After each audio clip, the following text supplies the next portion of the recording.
Mimi kila siku nakupeni kisa. Mimi nilikuwa na rafiki yangu, nilivyorudi hapa kutoka huko kuhangaika kwenye kusoma, alinipenda sana rafiki yangu. Alafu bahati nzuri alikuwa tajiri. Mimi nimekuja hapa mwaka 89 mwishoni 90. Ilikuwa kila siku ule mtu ananipa 20,000. Bwana, hela nyingi ilikuwa wakati ule. Sina mke, sina chochote. 1000.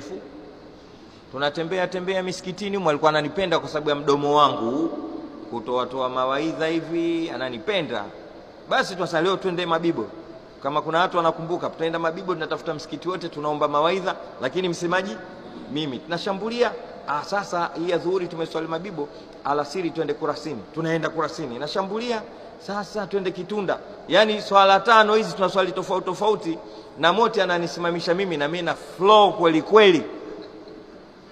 Mpaka isha tunamaliza wapi? Basi ndani ya gari, ilikuwa na gari yake Corolla Limited, naikumbuka wakati ule. Ananipa 20. Ya jana sijamaliza, kesho 20 nyingine. Hela nyingi wakati huo. Mimi kwa siku natumia 500. Maana unajua mimi mpaka naoa chakula changu, nyumba nzima na nini, natumia 1000. Mimi na mke wangu na nini. Je, maisha yamepanda haya? Na acha buku juu ya meza Darweshi.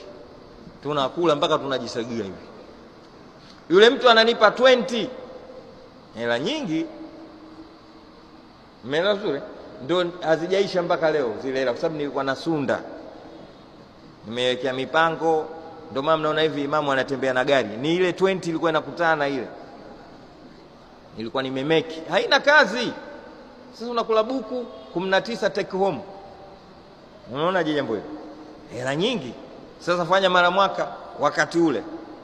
Lakini bwana, siku moja nilikuja kumkorofisha. 20 ile ikawa haipatikani. Unajua ilikuwaje? Alijenga nyumba pahala pamoja kubwa nzuri sana beach. Akanichukua kama rafiki yake, akanionyesha ile nyumba. Na ilikuwa ndo kaida yake, mashamba yake ananionyesha nyumba zake. Lakini hii ilikuwa nyumba kama ile, jazabanuhu wa balghilani an kibarin wa husni fi'lin kama yujza sinimmaru. Ndio hii nyumba kwa kweli. Akawa ananionyesha, hapa ndo sitting room. Wallahi ni kwamba sitting room yake unaukata ule msikiti kuja huku, ndio varanda hii, nusu kwa nusu, kaijaza kila kitu. Sijui hapa nitalala, hapa nitafanyaje, hapa hivi, hapa. Sitting room zilikuwa 2. Kuna ya madarueshi kama sisi, alafu ya wafanya biashara wenziwe. Ile ya madarueshi ina misafu tu na misala hii nzuri, lakini kwa ukikaa humo unaweza hata kununua itikafu kajisahau, kumbe ndani ya nyumba ya mtu. Akanitembeza mpaka jikoni. Sasa nilipofika jikoni ndo nikaanza kushangaa kweli kweli. Anambia ile jiko hili hivi unavyoliona nimelichukua South Africa milioni 20 hivi. Sasa la haula wallahu akbar. Dhalika fadlullahi utihi man yasha. Tukapanda juu huko. Sasa kule juu ndo nyumba imeisha, pia kaitengeneza vizuri kana nini, balcony kuna beach, bahari, unaitazama bahari ya Hindi huku, sitaji maeneo gani huku. Lakini cha ajabu, nyuma ya ile nyumba kuna makaburi. Tunarudi katika kulaudhu birabin nasi sasa. Kule akaniuliza, vipi bwana, nimepiga bao sijapiga bao hapa? Hivyo.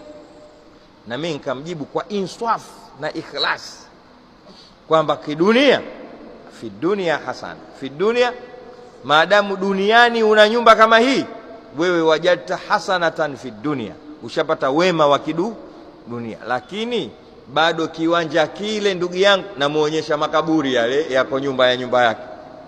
Si mmenielewa? Mimi si mtu wa mawaidha, na mimi mawaidha yangu yananiponza. Hivyo hapa katikati ishapigwa mikakati hapa kwamba mimi nisiseme hapa Dar es Salaam, kwa sababu maneno yangu hayana glisi kama hivi, kuwaambia watu atakufa.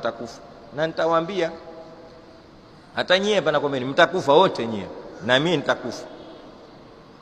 tunazika wenzetu tu, one day yes, na sisi tutafanya wewe bwana fulani hapo utazikwa, mimi nitazikwa, shekhe na ndevu zako utazikwa, wote muda si mrefu utakwenda kaburini. Ndio namwambia yule bwana hapa kilichobaki kiwanja kile pale, mambo mengine yote safi. Faswadda wajhuhu wa huwa kadhimu, uso wake ukawa mweusi, kakasirika, umekuwa mwekundu. Kumbe nimemuuzi kweli. Baada ya hapo shekhe, miaka 3 wa kupokea simu yangu, miaka kwa hesabu, nikipiga simu inaita, mara simu haipatikani, ndio kapokea sana, I'm in meeting, nitakupigia, nipo katika kikao kidogo. Simpati mawaidha yale misikitini yote yamekufa, na baadhi ya watu wanaambia Walidi hasidi yule, mimi namuonyesha nyumba, yeye ananitangazia kifo.